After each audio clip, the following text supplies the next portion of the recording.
Una de las historias más grandes en toda la Biblia creo que es esta historia, lo que acabamos de leer, que es la conversión del apóstol Pablo. Es la historia de un hombre que fue cambiado. Es la historia de un hombre que fue totalmente transformado.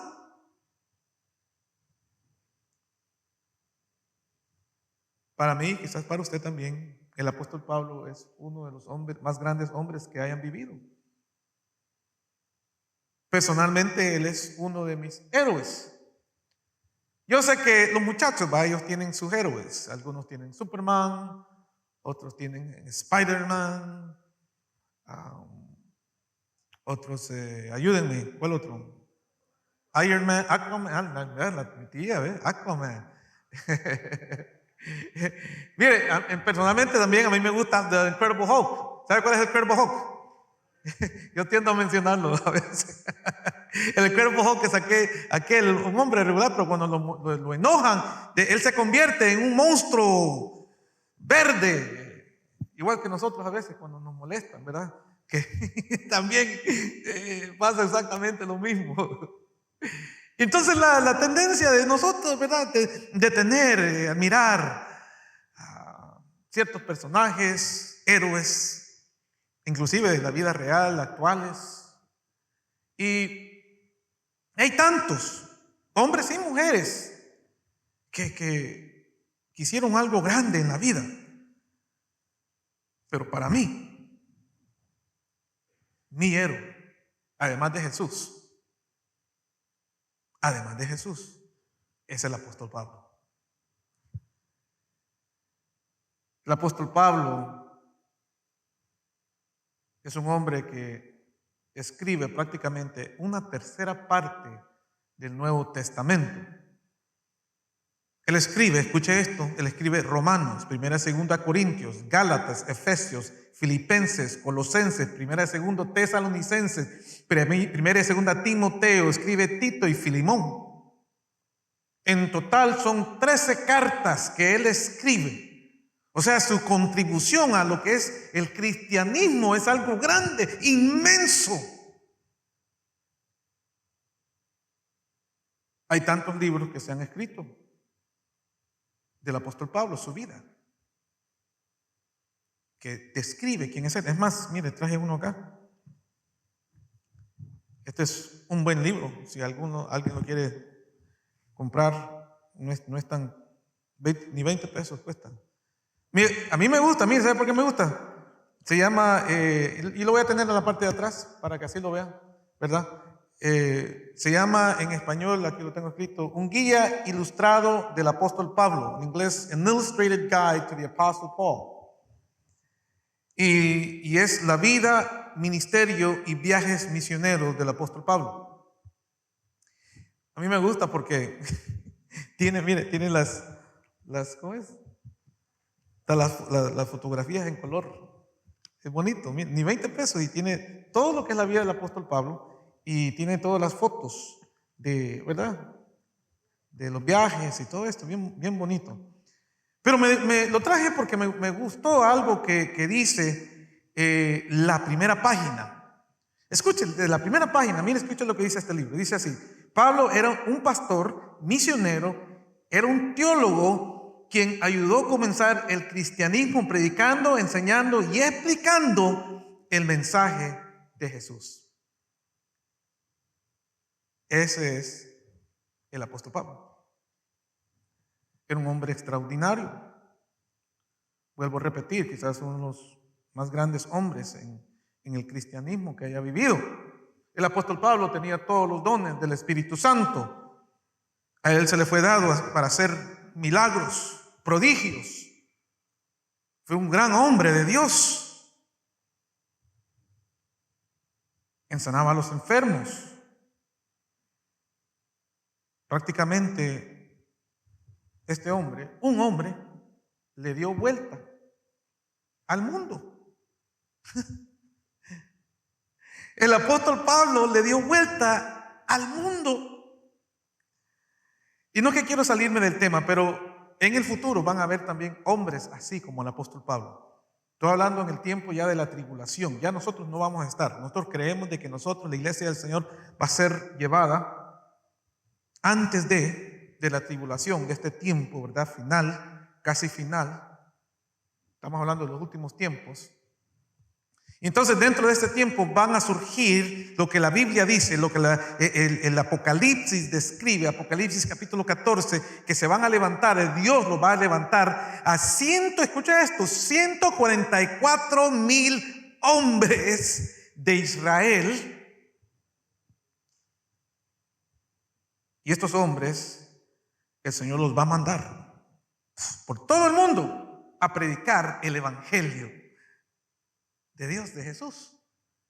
Pero aquí está la cosa, mire, cada uno de esos hombres va a ser como un apóstol Pablo.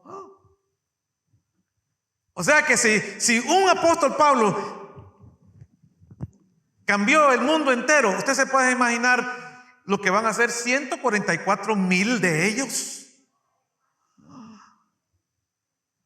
Hermanos, eso es grande. Y eso es lo que va a hacer Dios al final. Porque mire, lo que le importa más a Dios es la salvación de su alma. Es lo que más le importa al Señor. O sea que aún en la tribulación, aún en los últimos tiempos, Dios, hermanos, todavía va a estar salvando al hombre. Igual que hoy. Dios, su prioridad número 1 es de salvarnos. Salvar la humanidad. Va a ser un momento emocionante. Entonces el apóstol Pablo es un hombre usado por el Señor. Aquí en el libro de Hechos lo describe Lucas, lo describe 3 veces. Lucas es quien escribe el libro de Hechos. Y aquí Lucas lo describe al apóstol Pablo 3 veces, aquí en el Hechos capítulo 9, pero después en el Hechos 22, ya después vamos a llegar ahí, y Hechos capítulo 26.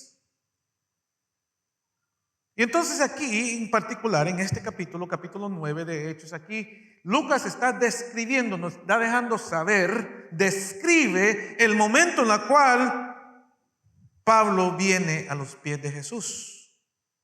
Una experiencia maravillosa. Que Dios venga a tu vida, tener un encuentro con el Señor. Hermano, eso es lo más maravilloso que uno puede pasar en la vida. Ese encuentro con Dios, con el Señor, es más grande que sus hijos hayan nacido, más grande del día que usted se casó, es más grande que todo eso. Lucas nos describe el momento en el cual Pablo viene a los pies de Jesús. ¿Usted se recuerda ese día? ¿Usted se recuerda ese día en el cual usted vino a los pies de Jesús? ¿Usted se recuerda ese día cuando usted le dijo sí a Dios? Mire, yo recuerdo ese día como que si fuese ayer. Y pasó muchos años atrás, tenía 12 años. Este mes voy a cumplir, bueno, no este mes, en febrero, no se le va a olvidar, febrero, apúntalo por ahí. En febrero cumplo años. El 22, gracias. 22. Mire, pero mire, y lo recuerdo ese momento como que si fuese ayer. El momento en el cual Cristo vino a mi vida. El momento en el cual Cristo entró en mi corazón. Y ese día, hermanos, me entró como una tembladera. No podía parar de temblar. No entendía qué estaba sucediendo. No estaba haciendo frío como hoy. Yo veo que todo el mundo tiene su abrigo, ¿verdad? Ya está bien, está haciendo frío, abríguense. Pero mire, no estaba haciendo ni frío ni nada de eso, pero comencé a temblar. No comencé a hablar lenguas ni ese tipo de cosas, pero nada de eso. Sino que algo extraño dentro de mi ser, dentro de mí, algo estaba sucediendo. Tenía 12 años, era un niño. Pero que lo que estaba pasando es que Dios, hermanos, estaba entrando en mi vida. Dios estaba entrando en mi corazón. El Señor, hermano, me estaba poniendo esa estampa, ese sello. En ese momento Dios me estaba escribiendo mi nombre en el libro de la vida. Mi pregunta para usted en esta tarde: ¿está escrito su nombre en el libro de la vida? Amén. Es muy importante. Es muy importante. Mi oración es que usted sí haya recibido de verdad al Señor. Porque yo sé, mire, algunas personas que andan por ahí y dicen: bueno, yo creo en Dios, yo creo en Dios, ¿verdad? Pero nada que ver. Santiago escribe y dice que los demonios creen en Dios y hasta tiemblan. Cualquiera puede creer en Dios. Pero aquí estamos hablando de tener una relación con el Señor. Tener una relación con Dios por medio de su Hijo Jesús. De eso estoy hablando, que es muy diferente. Estoy hablando de que nosotros, hermanos, nos apartemos del mundo y sigamos a Cristo.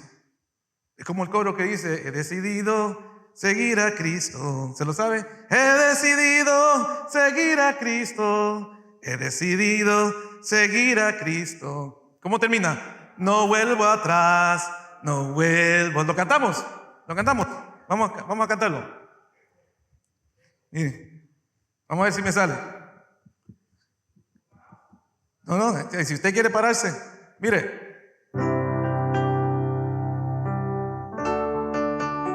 He decidido seguir a Cristo. He decidido seguir a Cristo. He decidido seguir a Cristo. No vuelvo atrás, no vuelvo. Cántalo una vez más. He decidido seguir a... Oh, sí, Cristo. He decidido seguir a Cristo. No vuelvo atrás, no vuelvo atrás. Amén. Gloria a Dios. Pueden sentarse, hermanos. Regularmente no hago eso, ¿verdad? Pero uno tiene que ser guiado por el Espíritu Santo siempre, ¿verdad? Y doy gracias al Señor, ¿verdad? Que podemos alabarle y glorificar su nombre. Amén. Y la vida vieja ya ha pasado, ¿verdad? Sí, tiene otros versos. Es un himno, corito muy, muy precioso, ¿verdad? Pero, mire, para tener un encuentro con el Señor, uno tiene que haber recibido a Él en su vida. Cuando hablo de tener un encuentro con Dios, eso significa, quiere decir de que usted ha aceptado al Señor en su vida, en su corazón, y que todo lo que tiene que ver con Él lo consume. Usted ya no va en una dirección de pecado, usted ya cambió su vida, usted va en la otra dirección. Usted es separado, apartado para Dios. Porque la única forma, la única manera en la cual nosotros vamos a poder ir al cielo es por medio de Jesús. No hay nada más. Yo sé que en las escuelas y en otras, ¿verdad?, instituciones, ellos como que le hacen una mala cara cuando uno dice que la única manera de ir al cielo es Jesús. Porque así lo dijo Jesús, que es el ¿qué? El camino, la verdad y ¿qué? Y la vida. Y que nadie viene al Padre si no es por mí. Eso lo dijo el mismo Jesús. Hermanos, no hay otra forma de ir al cielo sino por medio de Jesús. Por medio de lo que Él hizo en la cruz del Calvario. Si usted un día le dijo que sí al Señor, si usted un día aceptó a Jesús como su Salvador, un día usted va a estar con Él para siempre. Mire, esa es mi esperanza, amén, gloria a Dios. Esa es nuestra esperanza como cristianos. Esa es nuestra esperanza como creyentes, de que un día estaremos con el Señor para siempre, por toda una eternidad. Hermano, yo me emociono, me siento de brincar y todo, pero no lo voy a hacer porque hay gente que se impresiona con eso.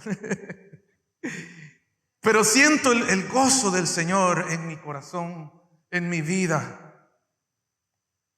Ahora bien, ¿eso quiere decir que somos perfectos? No somos perfectos, hermanos. Solamente quiere decir que somos salvos por la sangre que Él vertió en la cruz de Calvario. Simplemente quiere decir que nosotros somos salvos por gracia, que quiere decir por ese regalo que Él nos dio, ¿verdad? El viernes yo estaba compartiendo con los hermanos. El viernes tenemos oración. Les invito a que también puedan venir los viernes. El viernes estuve compartiendo con los hermanos de que antes de Cristo nosotros estábamos en rebelión. Hay personas que dicen, no, pero pastor, ¿pero cómo es eso? Porque si hay gente que son buenas y usted me va a decir que esa gente también está en rebelión, esa gente que no le ha hecho nada a nadie, ni han matado ni una mosca. Y usted me va a decir, pastor, que estas personas que son buenas también están en ese estado de rebelión. Sí.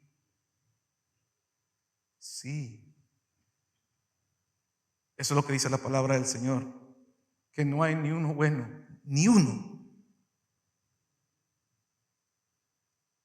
Escucha lo que dice el apóstol Pablo a los romanos con referente a lo que le estoy diciendo. Romanos capítulo 1, versículo 21, le dice así: pues habiendo conocido a Dios, no le glorificaron como a Dios, ni le dieron gracias, sino que se envanecieron en sus razonamientos y su necio corazón fue entenebrecido. Romanos 3, 23, por cuanto todos pecaron, están destituidos de la gloria de Dios. Uno más, Romanos capítulo 8, versículo 7, dice: por cuanto los designios de la carne son enemistad contra Dios, porque no se sujetan a la ley de Dios, ni tampoco pueden. Son capaces. Ni aún la mejor persona que usted conozca, si no tiene a Cristo, no es capaz. Eso es lo que está diciendo aquí el apóstol Pablo. No es capaz. Está en ese estado de rebelión. Es por eso que necesitamos a Jesús. Es por eso que necesitamos al Señor que entre en nuestras vidas, en nuestros corazones. Vuelvo a repetir, eso no quiere decir que somos perfectos. Igual vamos a tener problemas, situaciones difíciles, luchas, pruebas. La única diferencia, vuelvo a repetir, es que ahora tenemos al Señor en nuestras vidas, quien nos ayuda, que nos da convicción de pecado.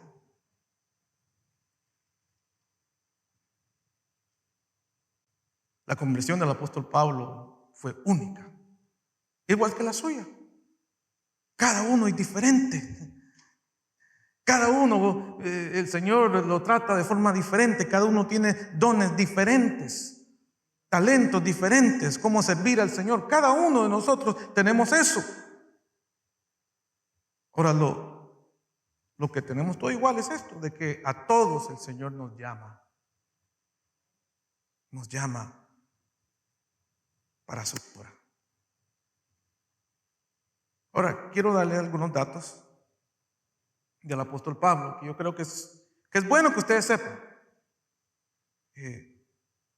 Por ejemplo, el apóstol Pablo no era israelita. O sea que el apóstol Pablo no nació en Israel. Sí, fue un apóstol, pero él no nació en Israel. Pastor, ¿qué está diciendo? ¿Cómo es posible? Mire, yo les voy a confesar algo.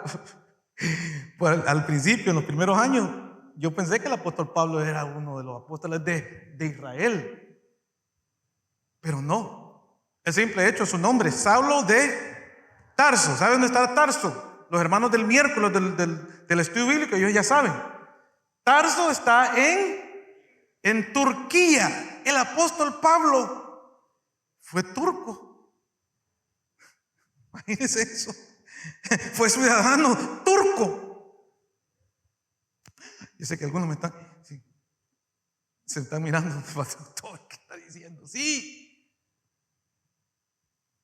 Vamos a tener el privilegio con mi esposa en el próximo mes, un par de semanas. Estaremos en Turquía. Vamos a conocer donde nació el apóstol Pablo, sus viajes misioneros. Además de Israel, vamos a ir a Turquía. El apóstol Pablo nació en Turquía, ¿verdad? También sabemos que el apóstol Pablo fue entrenado por uno de los hombres en su tiempo más inteligentes de su tiempo.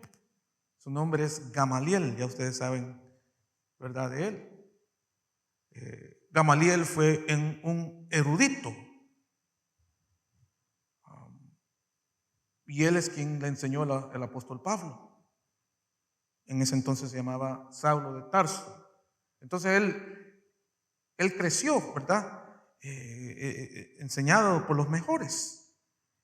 En la escuela es como decir Harvard. Harvard acá es como la escuela la mejor de todo el mundo. Es ahí, una escuela similar a esa, donde el apóstol Pablo fue enseñado. Él llegó a ser fariseo. Cuando él ya se graduó, él se graduó de fariseo. Su papá también era fariseo, o sea que viene de una línea de fariseos. Además de eso, eran romanos, ciudadanos romanos. Entonces, estaban bien. Su familia, o sea que venía de una buena familia, el apóstol Pablo. Además de esto, él tenía un oficio de hacer carpas. Y eso era una tradición judía, que a los muchachos les enseñaban a tejer, a armar carpas. Más adelante el apóstol Pablo menciona esto, ¿verdad? Él dice de que, bueno, si en el ministerio no tengo para vivir, o sea, me voy a trabajar. Y ahí, nosotros sabemos que lo que se refiere es, haciendo las carpas, cosa que era muy necesaria en aquellos tiempos. Pero era una tradición. Se cree que el apóstol Pablo, que desde joven se le enseñó esto, ¿verdad? Y que desde joven él también fue enseñado, ¿verdad?, por Gamaliel. Se cree de que el apóstol Pablo a esa edad temprana se le mandó a Jerusalén, porque Jerusalén es el centro hasta el día de hoy, ¿verdad? El centro de lo que es el judaísmo. Entonces él fue allá, se lo mandaron allá. Es ahí donde él fue enseñado, es ahí donde el apóstol Pablo, Saulo en ese entonces, donde él aprendió, donde él fue estudiante, donde él aprendió lo que es la historia judía, donde él aprendió lo que es teología, donde él aprendió los primeros 5 libros del Viejo Testamento, que es el Torá, ¿ya? Entonces él, todo eso, hermanos, lo aprendió. Pero sabemos que en Hechos capítulo 7, versículo 8, es donde por primera vez lo vemos a él en la Biblia. O sea, lo que les acaba de decir es un trasfondo de su vida, de cómo él llegó a ser Saulo de Tarso, también un erudito en su tiempo, enseñado por los mejores, Gamaliel, en las escuelas de Harvard. Y por primera vez lo vemos en Hechos capítulo 7, versículo 58, leámoslo. Hechos 7, 58. Y dice, y echándole fuera de la ciudad le apedrearon, y los testigos pusieron sus ropas a los pies de un joven que se llamaba Saulo. Interesante. Interesante. Es la primera vez que la Biblia menciona al apóstol Pablo. Aquí está como Saulo todavía, no se había convertido al Señor. Si ustedes se recuerdan, en este capítulo están tratando el tema de los, ¿verdad?, de los cristianos. Tenían encarcelado a un hermano en la fe, a Esteban. ¿Se recuerda Esteban? Esteban fue el primer mártir de la iglesia del Señor. Esteban era Para el apóstol Pablo, me imagino que una persona muy interesante, porque sabemos la defensa, el capítulo 6, capítulo 7, de hecho, la defensa que da Esteban, un líder dentro de la iglesia, no un apóstol, un líder que el Señor lo usó grandemente. Y aquí lo tienen preso, lo tienen encarcelado, lo están entrevistando. Y no pueden hacer mucho con él. Un hombre que nunca fue a Harvard, un hombre que nunca fue enseñado por Gamaliel, ¿verdad? El gran líder de Israel, nunca. Pero ¿sabe quién le enseñó? El Señor. Porque estaba lleno, dice la palabra del Señor, que estaba lleno del Espíritu Santo. Eso quiere decir que el Señor, hermanos, es quien nos enseña. Con esto no estoy diciendo que no debemos ir a estudiar y todo eso, sí, todo eso. Pero en ese proceso es el Señor que nos ayuda. Es el Señor, hermanos, que nos está abriendo nuestras mentes para aprender más de Él. Y vemos que en ese capítulo 6, capítulo 7, que el hermano Esteban, el primer mártir de la iglesia, él defiende el evangelio. Y es muy importante saber cómo defender nuestra fe. Vuelvo a repetir, Esteban, dice la palabra del Señor, que estaba lleno del Espíritu Santo. Para este entonces, el capítulo 7, ya la iglesia había crecido en gran manera. Si regresamos al capítulo 2 de Hechos, ahí leemos de que la iglesia de una sola crece de 12 a 120 a 3,000. Wow. Y un par de semanas después, 2-3 semanas más o menos, vuelven a aceptar al Señor 5,000 más. O sea que tenemos 8,120 hermanos andando por todo Jerusalén, el centro del judaísmo. Ya andaban los hermanos por todas las calles de Jerusalén, hablando del Señor, compartiendo la fe. Me lo puedo imaginar. Es como acá, ¿verdad? Que nosotros hagamos lo mismo y comencemos a andar por estas calles de Boynton Beach, por la Melaleuca, ¿qué más? ¿Qué otras calles? Por la Gateway, ¿verdad? Allá por la Lantana Road, y que digan, ¿verdad? Mira, allá están los hermanos en Lantana, están hablando del Señor allá en los centros comerciales. Y mire, estaban en fuego, estaban encendidos esos hermanos, esos primeros hermanos, que ya para el capítulo 7, de 8,120, se cree de que habían ya más de 20,000, 25,000, quién sabe, cuidado, 30,000 hermanos, porque se estaban multiplicando en gran manera. O sea que en Jerusalén, en la santa ciudad, llegó por primera vez el evangelio de Jesús. ¡Wow! Hermano. Entonces los apóstoles estaban haciendo un tremendo trabajo, porque Dios estaba con ellos. Y lo que estaban viendo la gente en el pueblo es que Dios estaba haciendo grandes cosas por medio de ellos. Estaban viendo los prodigios, los milagros. Estaban ellos viendo un amor sincero de la iglesia del Señor. Porque la verdad es de que la gente de afuera debe de ver en la iglesia las manos y los pies de Jesús. Ellos deben de ver a Dios por medio de nosotros. Y eso es lo que estaba sucediendo, que además de los milagros, ellos estaban viendo el amor de Dios por medio de los hermanos, por medio de esta primera iglesia. Entonces estaba creciendo. Los cristianos se estaban apoderando de la ciudad. Los cristianos se estaban apoderando de Jerusalén. ¿Usted puede creer eso? Y esto llegó a ser un gran problema para los oficiales judíos.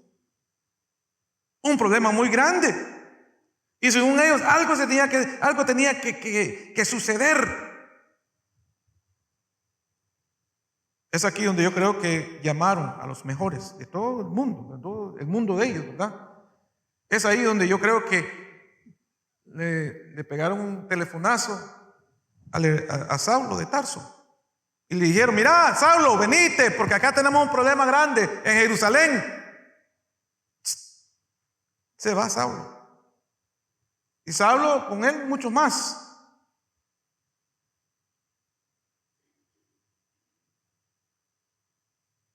Hubo un problema muy grande. El trabajo principal de Saulo de Tarso, en su descripción de trabajo, era de exterminar a esta nueva religión, era de eliminar los grupos donde se estaban reuniendo. Su trabajo era de ponerle fin a este cristianismo. Era el trabajo de Saulo de Tarso. Esa era su descripción de trabajo. Ese era su trabajo principal, de eliminar a los cristianos. ¿Sabe que él no pudo? Nunca pudo. ¿Y sabe qué? El diablo nunca va a poder tampoco. El diablo jamás y nunca va a poder poner fin a lo que es la palabra de Dios. El diablo nunca va a poder poner fin a lo que es el evangelio de Jesús. Jamás y nunca. Es por eso que hasta el día de hoy podemos seguir predicando la palabra de Dios. Y es predicado en todo el mundo. Amén. Gloria a Dios, hermanos. Amén.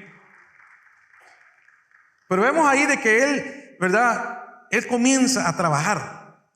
Ya le dieron el trabajo, ya esta es tu descripción de trabajo, este es lo que tenés que hacer, tenemos un gran problema, este es el centro, la central del judaísmo. Saulo, imagínate, estos vienen y quieren apoderarse de la central del judaísmo, donde está ¿verdad? Todo. Y algo tenía que suceder.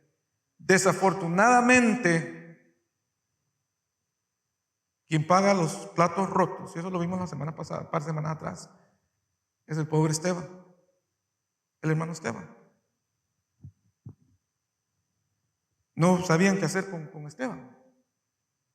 Supuestamente Esteban era del pueblo, una persona sin estudios, supuestamente, pero les vuelvo a repetir, no, la palabra de Dios dice que Esteban estaba lleno del Espíritu Santo. O sea, todo lo que decía, todo lo que él hablaba, todo venía de parte de Dios, y no sabían qué hacer con él, no podían hacer nada.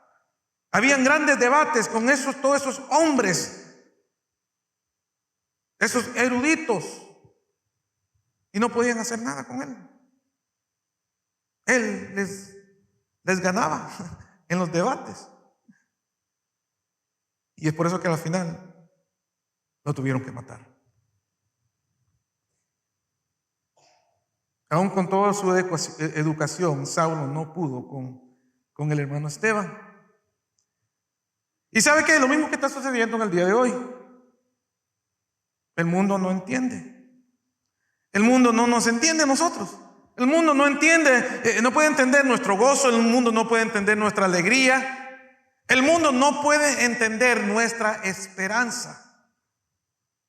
La esperanza que tenemos nosotros de que un día nosotros vamos a estar con el Señor para siempre. De que un día nosotros, hermanos, vamos a gozarnos en la patria celestial. El mundo no sabe nada de esto. El mundo no entiende esto. Es por eso que el mundo no entiende nuestro gozo. El mundo no entiende nuestro regocijo.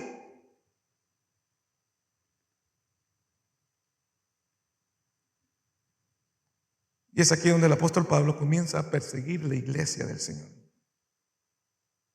Y este capítulo 7 lo acabamos de leer, de que aquí el apóstol Pablo está exactamente en el lugar donde mataron el primer mártir. Pablo fue el testigo, fue uno de los testigos de cuando mataron al hermano Esteban. Es más, Pablo, en ese entonces Saulo de Tarso, de pronto fue culpable de la muerte de Esteban. Él no fue quien, no vemos, o sea, la palabra de Dios no describe, no dice de que él fue quien tiró piedra y lo mató así personalmente, pero sí fue la persona quien instigó toda esta situación.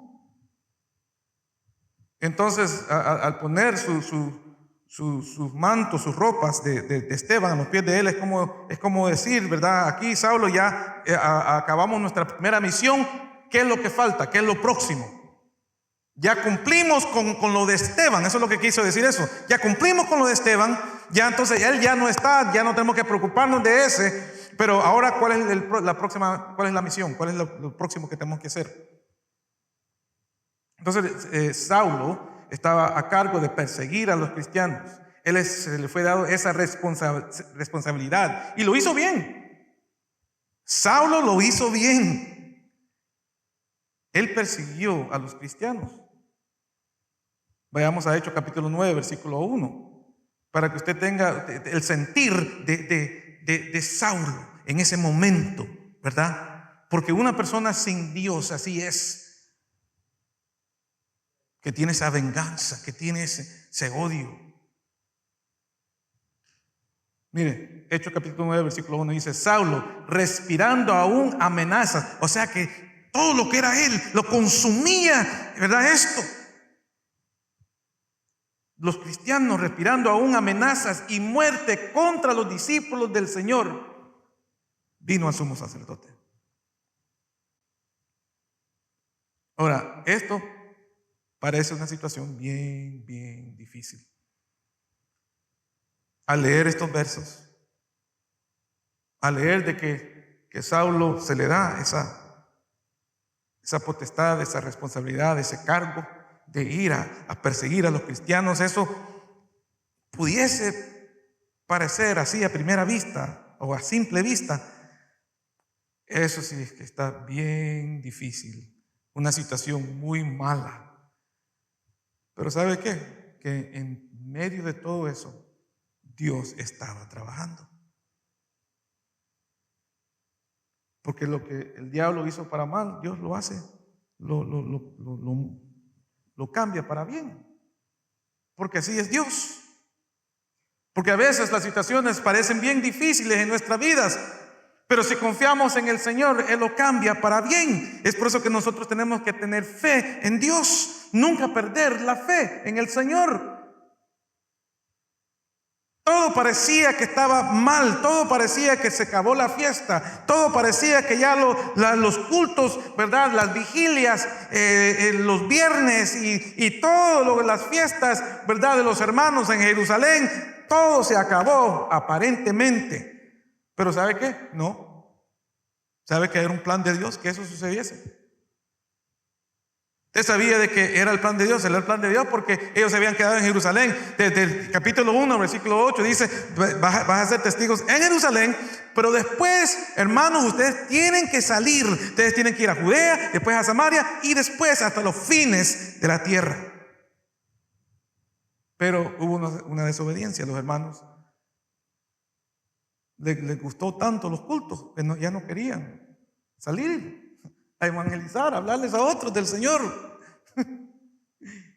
Y el Señor permitió esta persecución.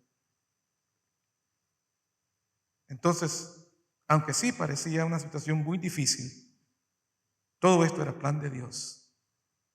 Era un plan de Dios para que a la final el evangelio llegase a 3711 Old Boynton Road. No sé si usted me entiende lo que le quiero decir con eso. El plan de Dios fue que eso sucediese para que la salvación llegase a usted y a mí.